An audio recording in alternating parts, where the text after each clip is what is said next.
औज़ु बिल्लाहि मिनश्शैतानिर्रजीम बिस्मिल्लाहिर्रहमानिर्रहीम। नाज़रीन, दुनिया में लाखों कबाइल और कौमें आबाद हैं। जिस तरह हर कौम अपनी एक अलग पहचान रखती है, इसी तरह उसकी अपनी अपनी अलग से तारीख भी मौजूद है। अल्लाह ताला ने कबाइल सिर्फ इंसानी पहचान के लिए बनाए हैं, बरतरी सिर्फ तकवा को हासिल है। मैं साजिद भट्टी और आप देख रहे हैं हमारी सीरीज़ मेरा कबीला, और आज हम आपके लिए लेकर आ रहे हैं एक तारीखी यूसुफज़ई कबीला की तारीख पर मबनी एक इंतहाई मालूमाती और दिलचस्प वीडियो।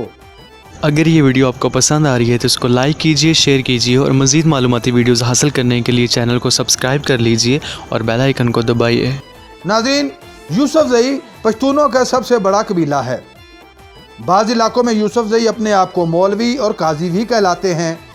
पाकिस्तान और अफ़गानिस्तान में मौजूद यूसुफज़ई पश्तो, जबकि हिंदुस्तान और सिंध के यूसुफज़ई उर्दू और सिंधी ज़ुबान बोलते हैं। यूसुफज़ई कबीला का असल वतन अफ़गानिस्तान है। अलग बेग के ज़माने में कंधार और काबल में उसके हमलों के दौरान यूसुफज़ईयों का बहुत ज़्यादा कत्ल हुआ और उनको वहाँ से निकाल दिया गया। यूसुफज़ई हिजरत करके स्वात की तरफ चले आए।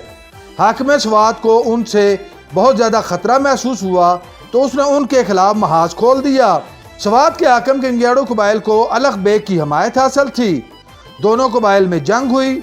700 के करीब यूसुफज़ई मारे गए और मलक अहमद खान यूसुफज़ई को कैद कर लिया गया। यूसुफज़ई सरदार मलक अहमद खान के चचा ने अपने बदले मलक अहमद खान को रिहा करवाया और बाद में मलक अहमद खान के चचा मलक सुलेमान को कत्ल कर दिया गया। 1520 ईस्वी में दालाज़क और यूसुफज़ई कबीला के दरमियान जंग हुई। अहमद खान को इस जंग में फतह हुई और यूसुफज़ई इक़्तिदार और रियासत को वजूद मिला। उस ज़माने में इस रियासत को पख्तूनख्वा रियासत कहा जाता था, जिसे बाद में रियासत स्वात का नाम दिया गया।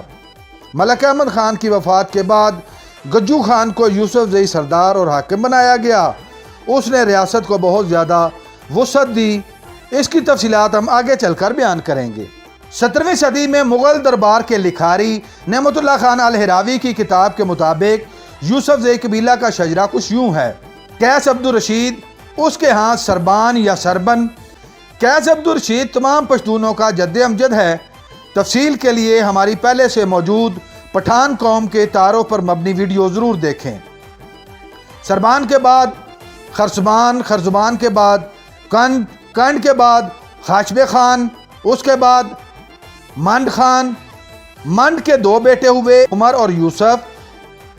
उमर की औलादें मंडन कबीला, जबकि यूसुफ की औलादें यूसुफज़ई कबीला कहलाईं और तमाम यूसुफज़ई इसी से आगे बढ़े।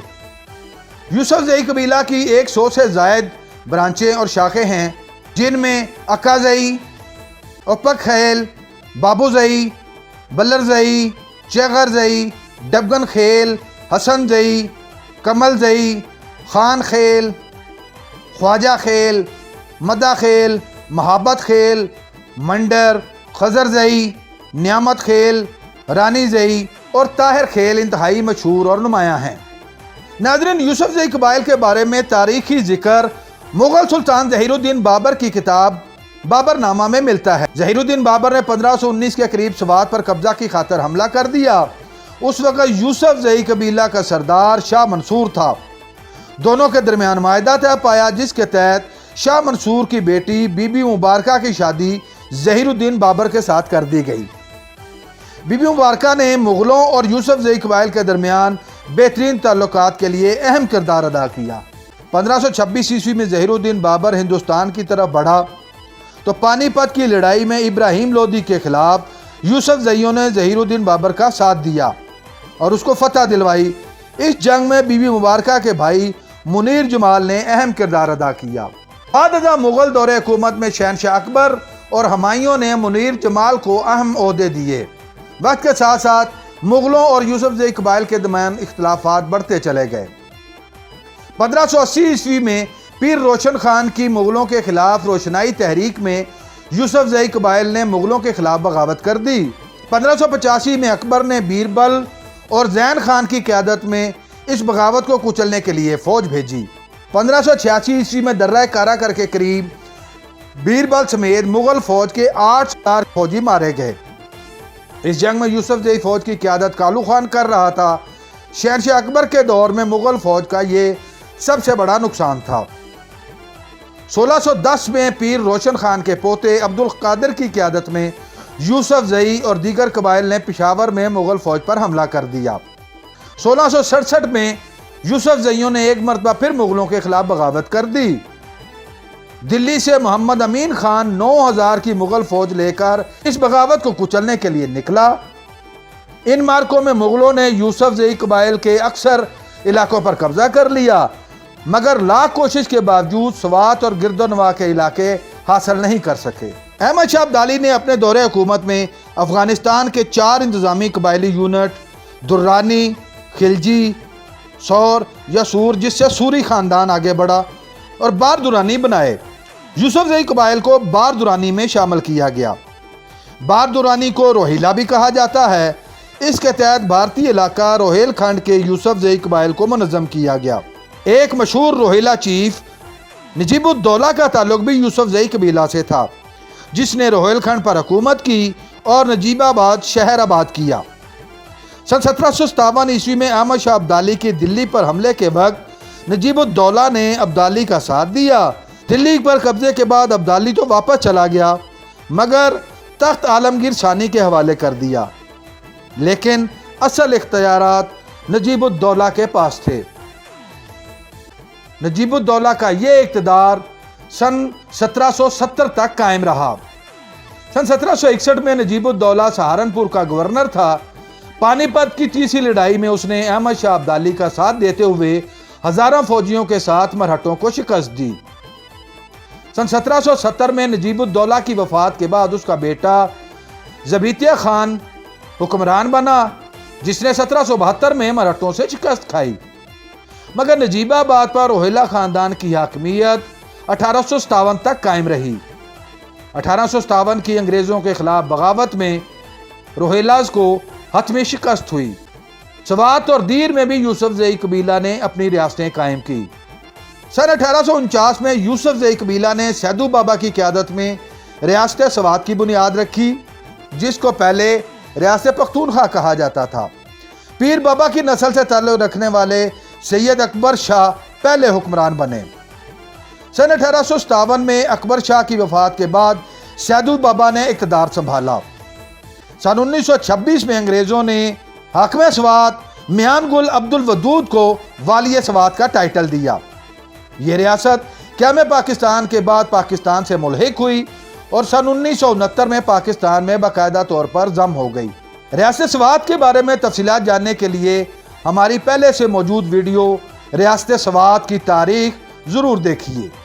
नाज़रीन, दूसरी तरफ शहर दीर के बानी अखूंद इलियास यूसुफजई के जानशीनों ने 17वीं सदी में दीर रियासत की बुनियाद रखी। 1857 में अंग्रेज़ों ने शरीफ खान अखूंद को नवाब ऑफ दीर का टाइटल दिया। दीर की रियासत भी सन 1969 में पाकिस्तान के अंदर बाकायदा जम हो गई।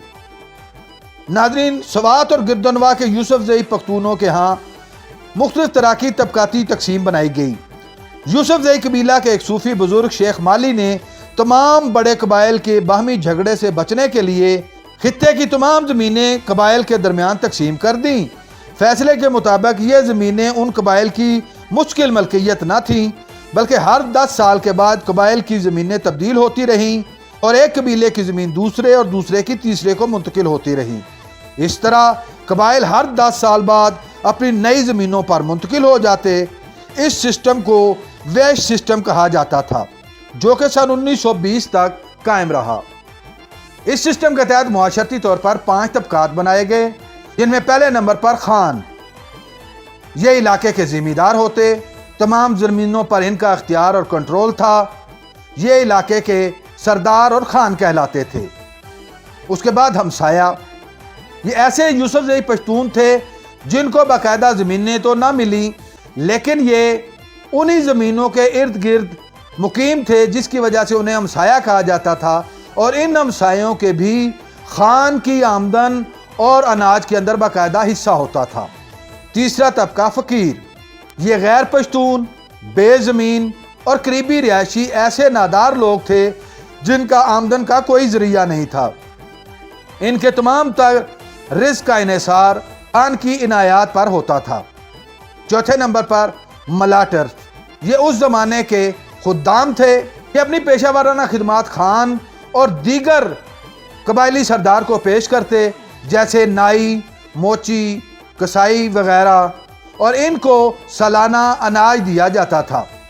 پانچواں طبقہ غلام، یہ خان کے ذاتی ملازم ہوتے تھے جو خان کے گھریلو امور کو سر انجام دیتے تھے، ان کو بھی سالانہ بنیاد پر اناج دیا جاتا تھا۔ ناظرین، یوسف زئی قبیلہ سے تعلق رکھنے والے لوگ اس وقت پاکستان میں سوات، سوابی، گدون، دیر، مردان، شانگلہ، بٹگرام، آلاکنڈ، بونیر، کراچی، جبکہ افغانستان میں غزنی، کنڑ، ننگرہار اور کابل، اور ہندوستان میں روہیل کھنڈ میں آباد ہیں۔ یوسف زئی قبیلہ سے تعلق رکھنے والی بہت سی نامور شخصیات نے اپنی قوم کو نام کو روشن کیا، جن میں کم سن ترین نوبل انعام یافتہ ملالہ یوسف زئی، انقلابی لیڈر گجو خان، کیپٹن شہید شیر خان نشان حیدر، خاتون جنرل نگار جوہر خان، کرکٹر محمد جنید خان، بھارتی اداکار سلیم خان، بھارتی اداکار سلمان خان، ڈاکٹر عبدالوہاب یوسف زئی اور معروف صحافی رحیم اللہ یوسف زئی کے نام انتہائی نمایاں ہیں۔ ناظرین، تاریخ ہم تک مختلف روایات سے پہنچتی ہے، اس لیے اس میں اختلافات کا پایا جانا ایک فطری عمل ہے۔ اگر آپ اس ویڈیو کے بارے میں اپنی کوئی رائے دینا چاہیں تو کمنٹس باکس کا استعمال کریں۔